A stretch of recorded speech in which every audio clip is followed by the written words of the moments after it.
श्री गणेशाय नमः. श्री सरस्वतये नमः. श्री गुरुभ्यो नमः. श्री कुलदेवतायै नमः. श्री सीतारामचंद्राभ्यां नमः. श्री सद्गुरु साईनाथाय नमः.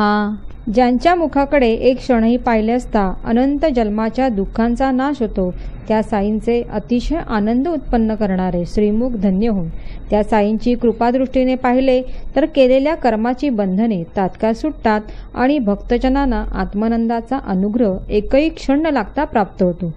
त्यांच्या कृपादृष्टीपुढे कर्म व अकर्म यांची गुंतागुंत सुटते. त्यांच्या कृपारूपी सूर्याचा प्रकाश पडला म्हणजे संसाररूपी काजवा निस्तेज होऊन लपून बसतो.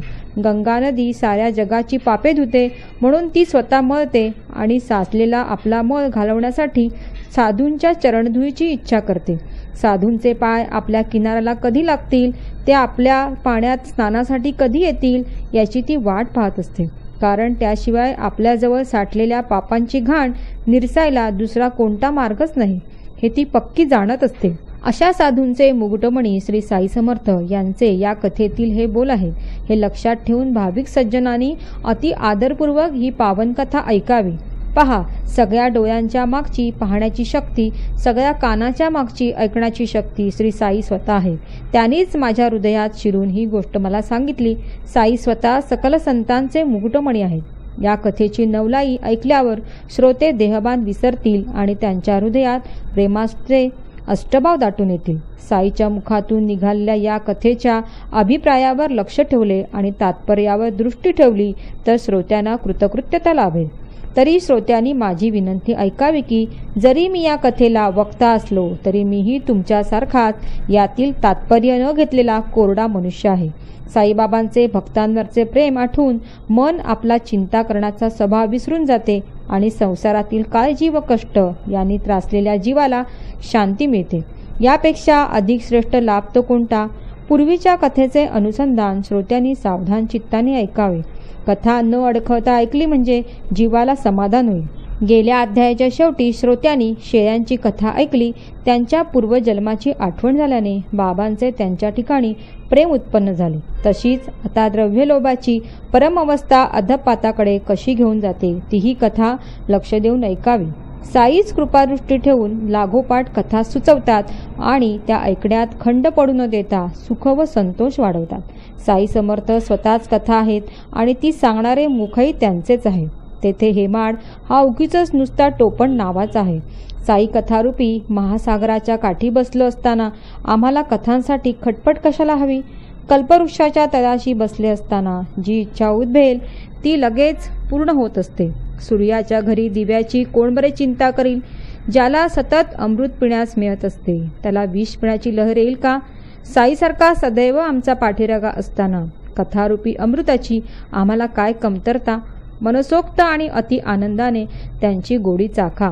कर्माचा सिद्धांत समजण्यास फार कठीण असतो. कोणालाही तो नीट समजत नसतो. मोठमोठे उत्तम ज्ञानी लोक फसतात, परंतु अडाणी भाबडे भोळे तो पार करून जातात. तसाच ईश्वराचा नियम मोडण्याला फार कठीण असतो.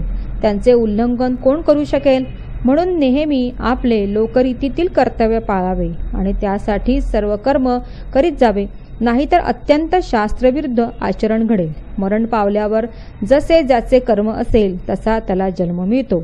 यथा कर्म यथा श्रुतम, म्हणजे जसे कर्म असेल जसे ज्ञान असेल प्रमाणे काही मनुष्यांच्या किंवा नराच्या रेतबीजात मिसळून स्त्रीच्या किंवा मादीच्या योनिमार्गात प्रवेश करतात, तर काही स्थावर भावाला प्राप्त होतात. यथा प्रज्ञम ही संभवाहा, म्हणजे जशी ज्याची बुद्धी असेल किंवा विचार असतील तसा त्याला पुढील जन्म मिळतो. या श्रुतीचा अर्थ कोणाला ठाऊक नाही, म्हणून जीवाला आवडेल तसा त्याने पुन्हा जन्म घ्यावा. पुन्हा शरीर धारण करण्यासाठी उत्सुक असलेल्या अज्ञानी मूर्ख लोकांनी लक्षात ठेवावे की जशी ज्याची कमाई असते तसे शरीर त्याला प्राप्त होत असते. म्हणून शरीर मरून पडण्याआधी आत्मज्ञान प्राप्त करण्यासाठी प्राप्त झालेली मनुष्य जन्माची अमोल संधी जो फुकट घालवित नाही तोच खरा शहाणा होय. तो संसार बंधनातून मुक्त होतो आणि इतर सर्व संसाराच्या रहाटगाडग्यात पडतात आणि शरीर धारण करणे त्यांना कधीही चुकत नाही. आता या कथेची नवलाई अशी की ती ऐकून दृष्ट वृत्तीचा अंतर्भाव असलेल्या मी देह आहे या भावनेची आठवण पुसली जाऊन सात्विक अष्टभाव जागृत होतील. पदरील अलोट संपत्ती असून जो स्वभावाने कंजूस असेल त्याच्या आयुष्याचा धिक्कार असो. मरेपर्यंत तो व्यर्थ परिश्रमच अनुभवत असतो. त्याहूनही अंगात वैरवृत्तीचा संचार केव्हाही बरा नव्हे. त्यापासून माणसाने स्वतःला आवरावे, कारण तो आपल्या आयुष्याचा सत्यानाश करीत असतो. परस्पर वैराचा परिणाम म्हणजे या जन्मी चांगल्या योनीत जन्म झाला असूनही पुढचा जन्म नीच योनीत होतो. ऋण वैर व हत्या यांचा स्वाभाविक गुणच असा आहे की ते फिटेपर्यंत पुनर्जन्माची परंपरा चालूच राहते. या अर्थाची साईच्या तोंडची परमपावन अमृतवाणी श्रोत्यांसाठी मी सादर करतो. त्यांना ती ऐकण्यासाठी सावधान व्हावी. ती कथा मी जशी ऐकली, जशी माझ्या आठवणीत आली, जशी साई माऊली बोलली तशीच व त्याच शब्दात मी कथन करतो. साई स्वतः चरित्र करते आहेत आणि कथेचा प्रपंच लिहून घेत आहे. हे माड केवळ निमित्त मात्र आहे. त्याचा सूत्रधार तो साईच आहे. एकदा सकाळच्या प्रहरी 8 वाजण्याच्या वेळी रोजची न्याहारी करून मी बाहेर फिरायला निघालो. वाटेने जाता जाता थकलो म्हणून एका नदीकाठी पोचल्यावर पाय धुतले आणि स्नान केले. त्यामुळे मनाला फार समाधान वाटले. नदी तरी केवढी होती? या राहत्याच्या नदी एवढी होती. दोन्ही काठांवर पाणी गच्च भरलेले होते आणि त्यांना लागूनच लवाळ्याची झाडे होती. त्यातूनच एक पायी पाण जाण्याची वाट होती आणि स्पष्ट दिसणारा एक गाडीचा रस्ताही होता. तसेच काठावर काही घनदाट वृक्ष असून त्यांची उत्तम सावलीही पडलेली होती. मंद मंद वारा वाहत होता, त्यामुळे मनाला फार आनंद वाटत होता. घनदाट झाडी पाहून मी त्याच्या सावलीत मनमोकळेपणे जाऊन बसलो. पण चिलीम भरण्यासाठी छापी भिजवण्यासाठी मी नदीवर गेलो असताना डराव डराव असा शब्द ऐकला. मला तो बेडकाचा आवाज वाटला, पण त्यात आश्चर्य कसले? जेथे पाणी तेथे बेडूक असणे साहजिकच होते. छापी विझवून मी परत आलो आणि हातात चकमक घेतली आणि गारगोटीवर ठिणगी पाडून चिलीम पेटून तयार केली. तोच एक वाटसरू येऊन नमस्कार करून माझ्यापाशी बसला. माझ्याकडून नम्रपणे चिलीम हातात घेऊन लई लांब झुकलात असे बोलून तो पुढे म्हणाला, येथून मशीद फार लांब आहे. तेथे जाईपर्यंत ऊन होईल. पलीकडे माझे घर आहे. चिलीम पिऊन तेथे जाऊया. थोडीशी भाकर खा, क्षणभर आराम करा आणि मग ऊन खाली आल्यावर आपण खुशाल माघारी परतून जावे. मीही बरोबर येईन. असे भाषण झाल्यावर वाटसरूने चिलमीचा एक झुरका मारून ती मला ओढायला दिली. तिकडे तो बेडूक आर्तस्वराने मोठ्या आवाजात ओरड करू लागला. ते ऐकून त्या वाटसरूने हा कोण बरे ओरडतो म्हणून चौकशी केली. त्यावर मी म्हणालो, नदीकाठी बेडूक संकटात पडला आहे. त्याचे कर्म त्याच्या पाठी लागले आहे. ती गोष्ट तुला सांगतो, ऐक. पूर्वजन्मी जसे करावे तसे या जन्मी भरावे.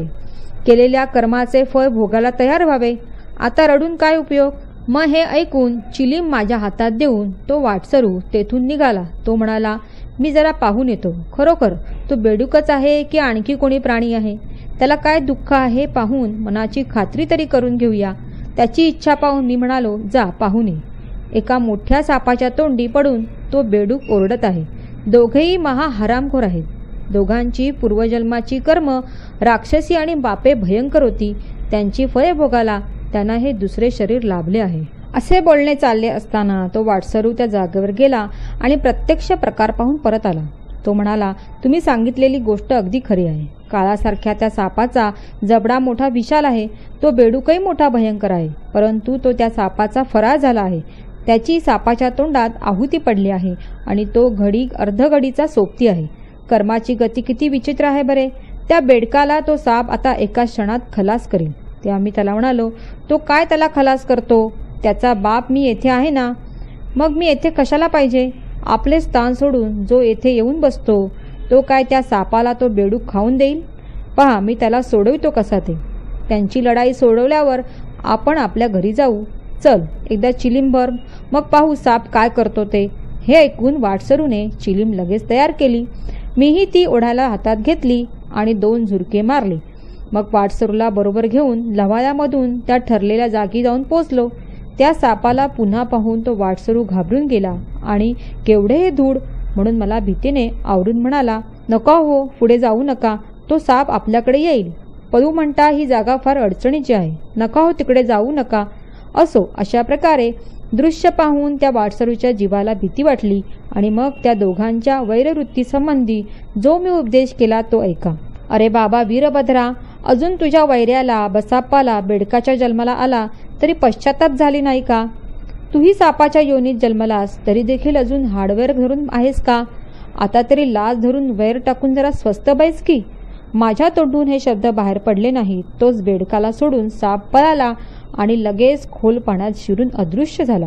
मृत्यूच्या मुखातून सुटलेला बेडूकही टणकन उडी मारून गेला आणि तोही झाडीत जाऊन लपला. वाटसरूला आश्चर्य वाटले. तो म्हणाला, हे काही मला कळत नाही. तोंडचा शब्द बाहेर काय पडला आणि सापाने बेडूक कसा सोडला व सापही तो कसा अदृश्य झाला? यापैकी वीरभद्राप्पा कोण? तसाच यातील बसाप्पा कोण? त्यांच्या वैराचे कारण काय? कृपा करून मला सर्व सांगा. त्यावर मी म्हणालो, बरे आधी आपण झाडाखाली जाऊया, चिली मोडूया, मग मी तुझी जिज्ञासा पुरी करीन आणि आपल्या ठिकाणी परत जाईन. असे बोलून आम्ही दोघे झाडाखाली आलो. दाट सावली पडली होती आणि गार वाऱ्याची झुळूकही चालली होती. पुन्हा चिलीम पेटवली. वाटसरूने आधी ओढली, मग माझ्या हातात दिली आणि ओढता ओढता वाटसरूला ती सुरेख कथा मी सांगितली. पहा, माझ्या जागेपासून कोस 2 किंवा 3 इतकेच दूर एक जुने प्रसिद्ध पवित्र स्थान होते. तेथे कधी काळचे महादेवाचे एक मोडके देऊळ होते, ज्याचा जीर्णोद्धार करण्याचे सर्वांच्या मनात आले. त्यासाठी मोठी वर्गणी गोळा केली. बरीच रक्कम जमा झाली आणि पूजा अर्चेची व्यवस्था ठरवून सर्व आराखडा तयार केला. तेथील एका मोठ्या धनिकाला व्यवस्थापक नेमले. त्याच्या हातात सर्व पैसा दिला आणि सर्व निर्णय घेण्याचा अधिकार त्याच्याकडे सोपवला. त्यानेच वेगवेगळी जमा खर्चाची नोंद ठेवावी, त्यात आपली स्वतःची रोख वर्गणी जमा करावी आणि हे कार्य बिनचूक प्रामाणिकपणे त्याने करावे असे ठरले. परंतु तो मूळचाच मोठा कंजूस स्वभावाचा होता. आपल्याला काही नुकसान होऊ नये म्हणून अशा धोरणाने तो ते काम चालवित होता, परंतु ते पुरे होत नव्हते. सारी रक्कम खर्च केली तरी अर्धी मुर्देच काम झाले. धनिक आपल्या पदरचा एक पैसाही खर्च करेना, आपल्या जवळची एक पैसुद्धा सोडेना. तो जरी मोठा सावकार होता तरी जणू काय कृपणपणाचा मूर्तिमंत अवतारच होता. नुसता गोड गोड बोलत असे आणि कामाला आकार देत नव्हता.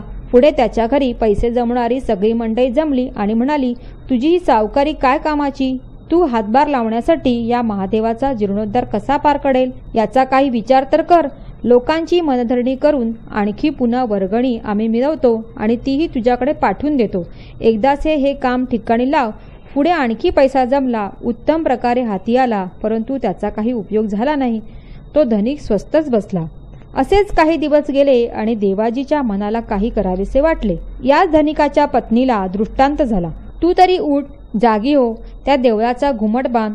तू जो खर्च करशील त्याच्या 100 पटीनं तो शंकर तुला देईल. दुसऱ्या दिवशी तो दृष्टांत तिने आपल्या पतीच्या कानी सविस्तरपणे घातला. परंतु एक पैसुद्धा खर्च करताना ज्याला प्राण गेल्यासारखे वाटत असे त्याला तो दृष्टांत त्रासदायक वाटला. रात्रंदिवस सतत पैसा जमवावा याशिवाय ज्याच्या मनाला दुसरा काही विचार नाही, या स्वप्नातील द्रव्य खर्च करण्याचा विचार कसा पटेल? त्याने पत्नीला सांगितले की मी या दृष्टांताला मानित नाही, त्यावर माझा मुळीच विश्वास नाही आणि तिची थट्टा करण्यास त्याने सुरुवात केली. ज्याची अशी मनाची वृत्ती असते तशी त्याला जगाची स्थिती वाटत असते. स्वतः लबाड असला म्हणजे इतरही त्याला तसेच दिसतात. तो म्हणाला, देवाच्या मनात माझाच पैसा काढून घ्यायचा होता तर मी काय तुझ्यापासून दूर होतो? तुझ्या स्वप्नी तो का गेला? तुलाच का तो दृष्टांत झाला? देवाने मला तो का नाही दिला? म्हणून त्याच्यावर विश्वास बसत नाही आणि त्याचा अभिप्राय मला कळत नाही. हे स्वप्नच खोटे असावे असे मला वाटते, किंवा आम्हा नवरा बायकोत भांडण उत्पन्न व्हावे म्हणून हा देवाचा प्रयत्न असेल, असेच लक्षण मला दिसते. देवळाच्या जीर्णोद्धाराच्या कामी माझे सहाय्य कमी आहे का? आम्ही भरलेली थैली महिन्याला रिकामी होत असते. सारी रक्कम लोक आणतात हे वरवर दिसते खरे, परंतु जमा खर्चाची ही व्यापार धंद्याची पद्धत मला फार नुकसानकारक आहे. लोकांनाही हे समजत नाही, ते तुला कसे बरे कळावे? तेव्हा तुझा हा दृष्टांत खरा मानता येतच नाही. तो खरा मानला तर फसवणूक होईल. झोपमोड झाल्यावर दृष्टांत होतो, तो काय कोणी खरा मानतात का? धनिकाने असा दृष्टांत ठरविला. तो ऐकून ती बाई गप्प बसली. पतीपुढे तिला काही बोलता येईना. लोक पैसा जमीत होते तरी ते खुशीने क्वचितच देत होते. प्रेमाशिवाय भिडेला बळी पडून कुणाच्या आग्रहामुळे किंवा अडचणीत आल्यामुळे जे दिले जाते ते देवाला आवडत नसते. जसा जसा पैसा जमत होता तसे तसे काम होत होते. पैसा थांबला की कामही थांबत असे. असे हे काम चेंगटपणाने चालले. धनिक पडला कंजूस. आपल्या पिशवीतील एकही पैसा तो काढेना. मग त्याच्या पत्नीला पुन्हा दृष्टांत कसा झाला तो ऐका. देवळासाठी पैसा देण्याचा पतीला आग्रह करू नकोस. तुझा भाव तेवढा देवाला पुरेल. तुझ्या इच्छेस येईल तितके तू दे. मनोभावाने दिलेला स्वतःच्या मालकीचा एक पैसा देखील लाखमोलाचा असतो. पतीचा विचार घेऊन तू तो दे. उगीच फुकट त्रास करून घेऊ नकोस. आपल्या मनात येईल तितके आपण द्यावे. स्वतःच्या मालकीचे थोडे सुद्धा असे नका ते देवाला अर्पण कर. येथे केवळ श्रद्धायुक्त भक्ती कारण असली पाहिजे. ती तुझी आहे हे जाणून काहीतरी दे म्हणून देव तुला आग्रह करीत आहे. तरी जे थोडेफार धन असेल ते देऊन तू निश्चिंत होऊन देस. श्रद्धेशिवाय देणे योग्य नव्हे. देवाला ते बिलकुल आवडत नसते. श्रद्धेशिवाय जो देईल त्याचे देणे सर्व मातीमोल असते. शेवटी ते मुळासकट निष्फळ होते. याचा अनुभव माणसाला तात्काळ येतो. असो, हा दृष्टांत ऐकून तिने मनात निश्चय केला की माहेरून लग्नात मिळालेले दागिने विकून देवाचे हे मागणे पुरे करावे. मग तिने तो निश्चय पतीला कळविला. पतीने तो ऐकून घेतला आणि मनात दुःखी झाला. जेथे लोभ असेल तेथे शहाणपणाचा विचार कुठला असणार आणि देवधर्म करण्याची वर्तणूक कोठून असणार. तो मनात म्हणाला, केवढा हा मूर्खपणाचा हिचा विचार. खरोखर हिचे मन गोंधळून गेलेले आहे. मला वाटते हिच्या सर्व दागिन्यांचा अंदाज करून त्याची किंमत 1000 रुपये ठरवावी आणि जमीन तिच्या नावावर चढवावी. मग त्याचे ते दागिने स्वतःच विकत घेतले आणि पैशाऐवजी आपणाजवळ घाण असलेली कोणाची खाऱ्या पाण्याची रेता जमीन तिला देऊन टाकली. ती जमीन सुद्धा ओसाड पडकी होती. पावसाळ्यातही त्यात काही पिकत नसे. धनिक पत्नीला म्हणाला की ही जमीन शंकराला देऊन टाक. 1000 रुपयांची ही जमीन देवाला दान केल्याने दृष्टांतात म्हटल्याप्रमाणे देव प्रसन्न होईल आणि तू ऋणातून मुक्त होशील. पतीच्या या बोलण्याकडे विश्वास ठेवून त्या कंजूषाच्या पत्नीने ती जमीन प्रेमभावाने शंकर प्रसन्न व्हावा म्हणून अर्पण केली. वस्तुस्थिती पाहिली तर 200 रुपयाच्या कर्जाकरिता ती जमीन त्या धनिकाकडे गहाण ठेवलेली होती. त्या जमिनीवर डुबकी नावाच्या मूळ मालकिणीची सत्ता होती. पैशाच्या अडचणीपायी तिने ती धनिकाजवळ गहाण ठेवली होती. परंतु धनिक पडला महालोभी. शंकराला सुद्धा ठकविताना त्याला भीती वाटत नव्हती. स्वतःच्या पत्नीचेही धन दाबून बसला. लबाडीने द्रव्य कमवण्यातच त्याला सुख वाटत असे. ही इंद्रिय सुखाची इच्छा फार वाईट असते. अशा विषयभोग लंपटाचा ती नाश करते. माणसाने जिवंत राहण्याची इच्छा असेल तर या विषयभोगाच्या बंधनात गुंतू नये. ऐकण्याच्या प्रबळ इच्छेमुळे हरिण, डोक्यावर सुंदर मणी धारण केल्यामुळे नाग व प्रकाशाकडे पाहण्याच्या आवडीमुळे पतंग मरण पावतात. अशी विषयांची आसक्ती हानिकारक असते. विषयाचे चिंतन करणाऱ्या पुरुषाच्या ठिकाणी त्या विषयांविषयी आसक्ती उत्पन्न होते. त्या आसक्तीपासून म्हणजे तिला प्रतिबंध झाला असा क्रोध उत्पन्न होतो. क्रोधापासून डोक्यात विचाराचा गोंधळ आणि विचाराच्या गोंधळापासून स्मृतिभ्रंश आणि स्मृतिभ्रंशांपासून बुद्धिनाश आणि बुद्धिनाशापासून सर्वस्वाचा नाश होतो. ऐहिक वस्तूचा उपभोग घेण्यासाठी द्रव्याची जरुरी असते आणि ते मिळवण्याचा प्रयत्न करीत असताना इंद्रिय सुखांची आसक्ती वाढते, जी आवरणे मग ते अशक्य होऊन बसते. खात्रीने नुकसानकारक जी जमीन ज्यात प्रयत्न करूनही काही पिकत नाही ती म्हणे करा देवाला अर्पण. असल्या दानाचे पुण्य ते काय? जे देण्यामागे काही हेतू नसतो ते देवाला अर्पण केलेले दान निर्विकल्प म्हटले जाते. परंतु जे दान दे घेणाऱ्याला अंती दुःखदायक बनते ते असे निर्विकल्प दान नव्हे तर ते दान म्हणजे पाप जोडणे होय. इकडे देवाचे पूजन करणारा जो गरीब ब्राह्मण देवासाठी जमीन दान मिळाय म्हणून अत्यंत संतुष्ट झाला. परंतु पुढे काही काळानंतर भलतेच होऊन बसले. कृतिका नक्षत्राचा अतोनात पाऊस पडला आणि भयंकर नासधूस झाली. एकाएकी वीज पडली. ती सारीच इमारत कोसळून पडली. बेवारशी घराची जमीन तेवढी सुरक्षित राहिली आणि बाकी सर्व जळून खाक झाले. धनिकावरही घाला पडला. आपल्या पत्नीसही तो मरण पावला. डुबकीही मरण पावली. असा हा तिघांचा शेवट झाला. पुढे हा धनिक मथुरा नगरीत एका गरीब ब्राह्मणाच्या घरी जन्मला आणि त्याची ती भाविक पत्नी पुजाऱ्याच्या घरी जन्मली. तिचे नाव गौरी ठेवले. डुबकीची तऱ्हा आणखीच वेगळी. ती शंकराच्या गुरवाच्या पोटी जन्मली. तिचे स्त्रीत्व जाऊन ती पुरुष होऊन जन्माला आली आणि त्याचे नाव चन्नबसाप्पा ठेवले. अशा प्रकारे त्या तिघांच्या अवस्थात बदल झाला आणि त्यांनी केलेले कर्म फळ देण्यास उद्युक्त झाले. धनिकाचा पुनर्जन्म झाल्यावर त्याचे नाव वीरभद्र ठेवले. प्रारब्ध कर्माचे हेच रहस्य की भोगल्यावरच ते संपते. शंकराचा जो पुजारी होता तो मला भारी आवडत असे. नेहमी माझ्याकडे येऊन माझ्याबरोबर तो चिलीम पित असे. मग आम्ही आनंदभरीत होऊन रात्रभर गोष्टी करीत असू. गौरी मोठी होऊन लग्नाला झाली. कधी कधी तिलाही तो बरोबर आणीत असे. तीही माझी भक्ती करीत असे. एके दिवशी पुजारी मला म्हणाला, बाबा, सगळी स्थळे धुंडून पाहिली पण कुठेही पोरीचे जमत नाही. स्थळे पाहता पाहता दमलो, सर्व प्रयत्न हरले. आता मी टेकीस आलो आहे. त्यावर मी त्याला धीर दिला. चिंता कशाला करतोस? तिचा होणारा पती वाट चालत येत आहे. तुझी मुलगी भाग्यवान आहे. ती मोठी पैसेवाली होईल. तिला शोधित आपल्या पावली तिचा नवरा मार्ग चालू लागला आहे. थोड्याच दिवसात तुझ्या घरी तो येईल आणि तुझी इच्छा पुरवील. तुझ्या म्हणण्याप्रमाणे तो गौरीचे पाणी ग्रहण करील. इकडे वीरभद्र घरी गरिबीची परिस्थिती असल्याने आई बाबांना धीर देऊन जो घर सोडून निघाला तो गावी गावी भिक्षाटन करीत, तर कधी मोलमजूर करीत. जे मिळेल ते खाऊन संतुष्ट राहून फिरत होता.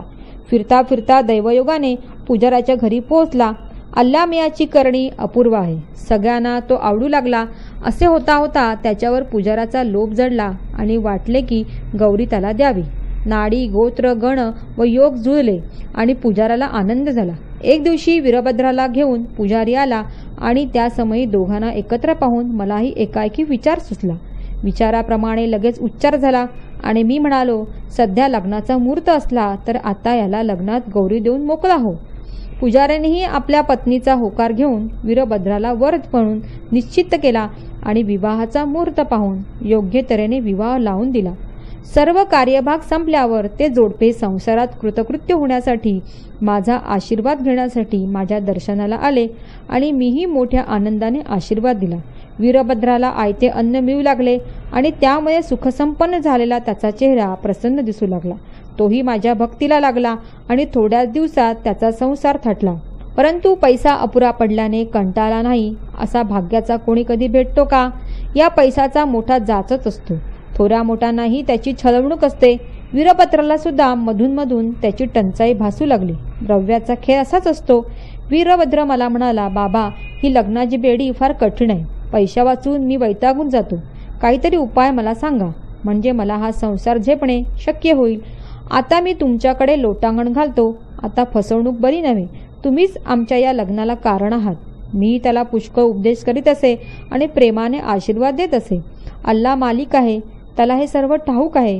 तोच हे संकट घालविल. वीरभद्राच्या मनातले जाणून त्याचे मनोरथ पूर्ण व्हावे म्हणून मी त्याला आश्वासन देत असे आणि त्याने मुळीच दुःखी होऊ नये असे मी सांगत असे. तुझा भाग्यकाळ जवळ आला आहे. उगाच फुकटची तळमळ करू नकोस. द्रव्य तुझ्या हातचा मळ होईल आणि त्याची तुझ्याकडे सुबत्ता होईल. तरी वीरभद्र म्हणतच राहिला, द्रव्याने माझी अवहेलना मांडली आहे. पत्नीचे आणा थांबत नाही. पुरेपुरे आता ही विटंबना. नको हा लग्नाचा मोठेपणा. असो, पुढे आश्चर्य घडले. गौरीच्या ग्रहाचे कौतुक पहा. त्या खाऱ्या पाण्याच्या रेता जमिनीला भाव चढला. देवाची लीला आघात आहे. एक खरेदीदार आला आणि 1,00,000 रुपये द्यायला तयार झाला. त्याने जागच्या जागी अर्धी रक्कम रोख दिली आणि अर्धी हप्त्यावर देण्याचे ठरविले. दरवर्षी व्याजासकट 2,000 रुपये देऊन 25 वर्षात उरलेले 50,000 रुपये फेडण्याचे ठरले. अशा प्रकारे 25 वर्षानंतर पैसे मिळून गौरीची भरपूर परतफेड होणार होती. ठराव सर्वांना पसंत पडला. परंतु चन्नबसप्पा गुरव उभा राहिला आणि म्हणाला, शंकराला जो पैसा अर्पण झाला त्याचा पहिला मालक गुरव असतो. दरवर्षी मिळणाऱ्या व्याजापैकी अर्धे व्याज माझ्या गुरुवाच्या हिश्शापोटी मला मिळालेच पाहिजे. त्याशिवाय मला समाधान नाही. वीरभद्राप्पा त्याला काही देईना आणि चन्नबसप्पा स्वस्थ राहीना. दोघांची वादावादी जुंपली आणि ते दोघे माझ्याकडे आले. शंकर जमिनीला पूर्णपणे मालक आहे. ती दुसऱ्या कुणाच्या कामी पडता येणार नाही. उगाच लोभाच्या भानगडीत पडू नका असे मी त्या दोघांनाही सांगितले. शंकरला जी जमीन अर्पण केली तिचीच ही किंमत झाली आहे. गौरीशिवाय जो कोणी या रकमेची अपेक्षा करतील ते उपाशी मरतील. देवाजीच्या आज्ञेशिवाय या पैशाला कोणी शिवेल तो देवाच्या रागाला कारण होईल. ही देवाची संपूर्ण मालमत्ता आहे. ज्या जमिनीवर पुजाऱ्याची मालकी होती आणि जिच्याशी गौरीचे वारसपणाचे नाते होते तेथे परक्याचे काय चालणार? गौरीचे आपल्या हक्काचे हे धन आहे असे म्हणून मी त्या दोघांना समजाविले. गौरीची मालकी लक्षात घेऊन तिच्या अनुमतीने वागलात तर कृतार्थ व्हाल आणि तिच्या इच्छेबाहेर वागलात तर देव राजी होणार नाही. वीरभद्राला स्वतंत्र व्यवहार करण्याचा अधिकार नाही असा मी माझा विचार स्पष्टपणे तेथे सांगितला. तरीही वीरभद्र रागावला आणि त्याने माझ्यावर शिव्यांची लाखोली वाहिली. तो म्हणाला, तुमच्या मनात माझ्या पत्नीची मालकी स्थापून सर्व रक्कम स्वतः गिरकृत करून आपले हित साधून स्वस्थ बसायचे आहे. त्याचे हे शब्द ऐकून मी जागच्या जागी स्तब्ध झालो आणि मनात म्हणालो, अल्लामियाची करणी अगाध आहे, उगाच आपण खेद का करावा. वीरभद्राप्पा मला असे बोलला आणि घरी जाऊन बायकोवर रागाने चरफडला. म्हणून ती दुपारी दर्शनाला येऊन मला विनवू लागली, बाबा, कोणाच्याही बोलण्यावर लक्ष देऊन माझ्यावर अवकृपा करू नका. मी पदर पसरते, या कन्येवर लोप असू द्या. असे तिचे शब्द ऐकून मी तिला पूर्ण आश्वासन दिले. 7 समुद्र तुला कृपेने बहाल करीन, तू दुःखी होऊ नकोस. त्याच रात्री झोपेत असताना गौरीबाईला दृष्टांत झाला. शंकराने स्वप्नात येऊन तिला काय सांगितले ती गोष्ट ऐकावी. पहा, हा सर्व पैसा तुझा आहे, तू काही कोणाला देऊ नकोस. त्याची व्यवस्था सुद्धा तो सदा टिकून राहील अशी मी सांगतो तशी कर. देवळाकरता जो जो पैसा चन्नबसाप्पा सांगेल तसा खर्च करण्याचा नियम ठेवावा. त्याचा मला विश्वास आहे. इतर कार्याकरता पैशाची अव्यवस्था होऊ नये म्हणून मशिदीतील बाबांना विचारल्याशिवाय काही कारभार करू नये. गौरूबाईंनी तो दृष्टांत मला सविस्तरपणे कथन केला. ती सुद्धा तो दृष्टांत मानण्यासाठी योग्य तो सल्ला दिला. मुद्दल तुझे तूच घे. चन्नबसाप्पाला व्याजाचा अर्धा भाग नेहमी देत राहा. वीरभद्राप्पाचा यात काही संबंध नाही. आम्ही असे बोलत असताना ते दोघेही भांडत तेथे आले. एकमेकांनी शांत व्हावे म्हणून मी पुष्कळ उपाय केले. गौराईला शंकराचा झालेला तो दृष्टांत त्या दोघांना मी संपूर्ण सांगितला. पण तो ऐकून वीरभद्र उन्मत्त झाला. प्रतिपक्षावर याने अथेच्छ शिव्यांचा मारा केला आणि भलते सलते शब्दही बोलला. ते ऐकून दुसरा भीतीने घाबरून गेला. वीरभद्राला उन्मत्तवाद झाला आणि शिव्या शापांची तोंडाने बडबड करीत, सापडशील तेथे तुझा मी घात करीन असे म्हणू लागला. चन्नबसाप्पाकडे पाहून वीरभद्राप्पा वेडापिसा होऊन म्हणाला, मी तुझे तुकडे करीन, सगळाच खाऊन गिळून टाकीन. चन्नबसाप्पा फार घाबरला आणि माझे पाय घट्ट धरून मला या संकटातून सोडवा असे म्हणाला. मी त्याला अभय दिले आणि त्या दीन चन्नबसाप्पाला धीर देऊन मी म्हणालो की वीरभद्राप्पाच्या हातून तुला मी मरू देणार नाही. असो, पुढे वाद होऊन वीरभद्राप्पा मरण पावला आणि सापाच्या योनीत जन्मला. त्याच्या शरीराचे असे रूपांतर झाले. चन्नबसाप्पाला दहशत बसली आणि त्यातच त्याचा अंत झाला. तो बेडकाच्या योनीत जन्म पावला. असे त्यांचे चरित्र घडले. पूर्वजन्मीच्या वैरापायी वीरभद्र सापापोटी जन्माला आला आणि बेडूकरूपी बसाप्पाच्या पाठी लागून शेवटी त्याने त्याला धरला. सर्परूपी भद्राप्पाच्या तोंडात पडलेल्या बेडकरूपी दीन बसाप्पाचे करुण शब्द ऐकून माझे मन हेलावले. पूर्वी दिलेले वचन आठवून चन्नबसाप्पाला सापाच्या तोंडातून मुक्त करून मी माझा शब्द पाळला. अल्लाह आपल्या भक्तांसाठी संकट समय धावून येत असतो. त्यानेच मला तेथे पाठवून भक्तांचे रक्षण केले. याचा प्रत्यक्ष अनुभवच आला. वीरभद्राला हाकलून लावले आणि चन्नबसाप्पाला संकटातून वाचवले. खरेच ही सर्व देवाची लीला आहे. असो, आता चिलीमभर ती पिऊन मी आपल्या घरी जाईन. तूही आपल्या गावी परत जा. माझ्या नामाकडे लक्ष असू दे. असे म्हणून मी चिलीम प्यालो. सत्संगाचे सौख्य लाभले. फिरत परत आलो आणि मनात अत्यंत समाधान पावलो. सर्वांचे कल्याण असो अशा प्रकारे संत व सज्जन यांनी प्रेरणा केलेल्या भक्त हेमाडपंत यांनी रचलेल्या श्री साई समर्थ यांच्या सत्यचरित्राचा श्री साई मुखश्रुत कथा कथनम नावाचा 47वा अध्याय समाप्त झाला. श्री सद्गुरू साईनाथांना अर्पण असो. सर्वत्र कल्याण असो. हा अध्याय सौ